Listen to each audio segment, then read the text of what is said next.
But this morning, I want us to focus, on the affirmative bill and affirmative action that we keep talking about all the time. But we're looking at it from a different point of view because I've been joined by some two persons who say that this whole talk about affirmative bill and affirmative action is discriminatory. And they'll be telling us why it's discriminatory. This morning, I've been joined by Joshua Makubu, who's Advocacy Officer of the Ghana Federation of Disability Organizations, and Maonyo Yako Dagba, who's Vice President of the Ghana Federation of Disability Organizations. And they'll be telling me why they think that affirmative bill action is discrimination. Now, this discussion is supported by Star Ghana with funding from EU, UK Aid, and Danida. All right, Maonyo, Joshua, good morning. Good morning. I believe you're Winston. ordering. Yes, I like how you pronounce the name, Winston. Maonyo from Ohio City. Yes. Right here in Ghana. Yes. I like. For those who don't know, how that's Taviepe. Yes. But it's in Ghana anyway. Right here in the Voltage, in the whole municipality. So starting off with you, Joshua, why do you say that this whole discussion on affirmative action and affirmative bill is discriminatory? All right. Thank you very much for this opportunity. Affirmative action is primarily based on the issue of discrimination and inequality. Mm-hmm. And when we talk about discrimination and inequality, it means that there's an amount of vulnerability in the society that we need to bring it up with other facets of the society. The 1992 Constitution talks about non-discrimination and the need for affirmative action. The Constitution Review Committee presented their report, and government issued a white paper on it, indicating that there should be an affirmative action bill for vulnerable people. Now, if we're talking about vulnerable people, then people say that it is gender-based, and women are seen as vulnerable than men.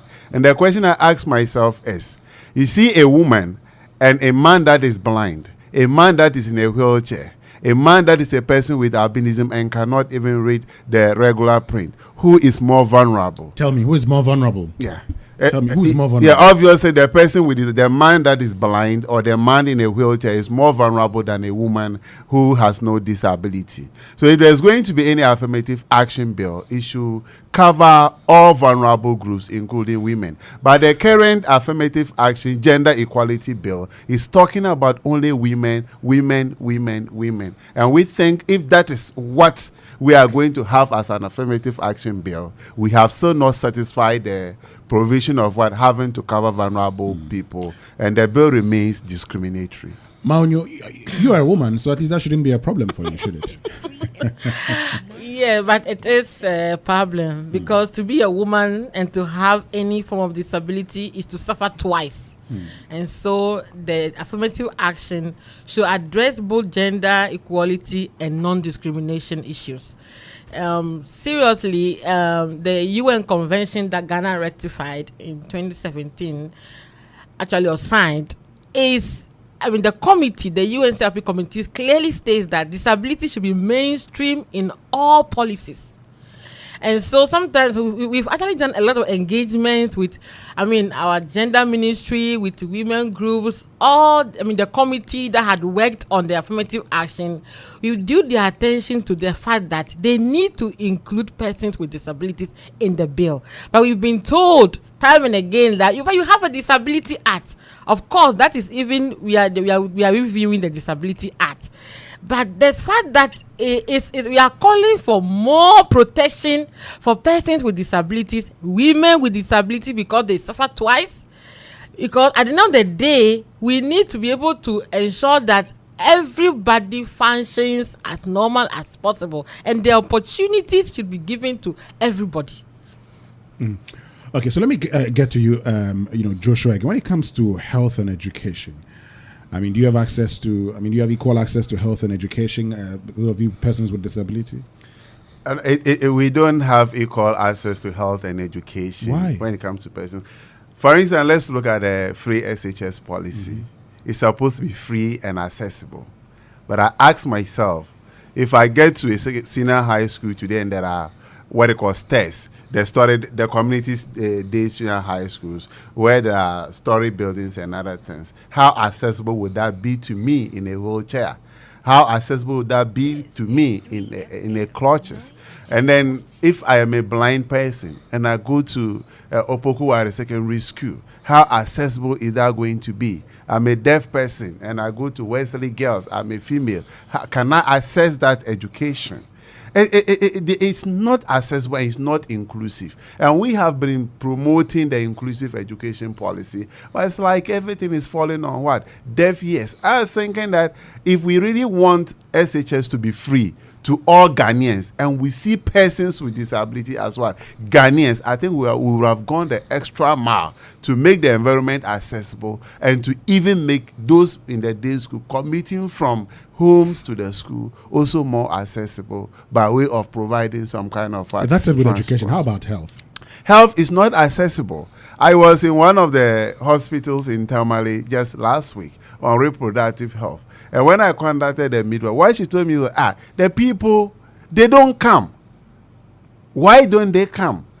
Don't they have sexual feelings? Don't they practice sexual activities? Don't they need sexual and reproductive health education? But why are they not going there? Because the place is not accessible. The environment. Go to Kwelebu Teaching Hospital. Go to a Conference Teaching Hospital. I'm yet to even have a feel of the, what they call it, the child and mother unit that has been put out by the first lady to see how accessible that is. So all these areas we have been left behind. And when it even comes to employment in those areas, we are still being what? Neglected. So I think on health and education, much needs to be done to make it accessible and inclusive for persons with disabilities. Moving on finally, Maunyo, what are your expectations? The President delivers the State of the Nation address tomorrow.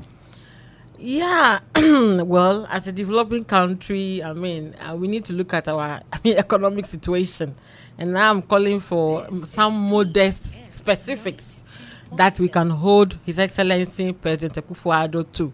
And in this regard, we talked about the free HHS. If you are talking about the number of people that are benefiting, we want to hear how many persons with disabilities. Because seriously, we are Ghanaians, we are included. But unfortunately, sometimes because we are not able to address some systemic barriers, we are excluded. So we need specifics. If it's employment, how many of those employment spots have been given to persons with disabilities? We are not saying they should lower the bar for us, no. But obviously, we have, many persons with disabilities have gone through school, and are employable. But unfortunately, because of the superstitions and the discrimination by hiring professionals, sometimes they are left out. So we need to make that effort, create that opportunity for them. If you are employing these number of people, can we see if 2 or 3 people qualify? It's an example. So we want to see specifics in his State of the Nation address, telling us that because we know that government is committed to inclusive development, and so disability issues should be key. And when we are giving a State of the Nation address, we want to hear on that front what is happening, so that we can also attest to ourselves that our advocacy is going on and we are achieving the expected results. Thank you. Thank you. Finally, Joshua. Thank you very much. The President, His Excellency Nana Addo Dankwa Akufo-Addo, is delivering his State of Nations address. That's the second one. When it comes to disability, I expect him to say something different from the 3% common fund to persons with disability. What different do you expect? Yeah, I expect him to be talking about the human rights of persons with disability. And again, when he's talking about the Affirmative Action Bill, I expect him to talk on what? A more inclusive and non-discriminatory Affirmative Action Bill, and not the current Gender Equality Bill that is being put before him.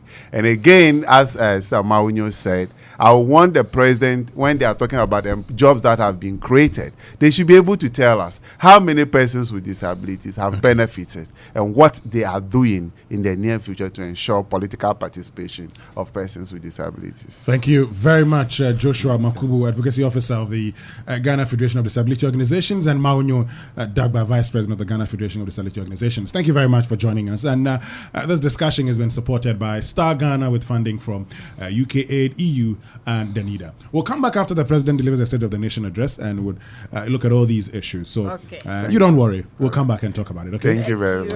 All right. Still I Write You on Sunrise on 3FM 92.7.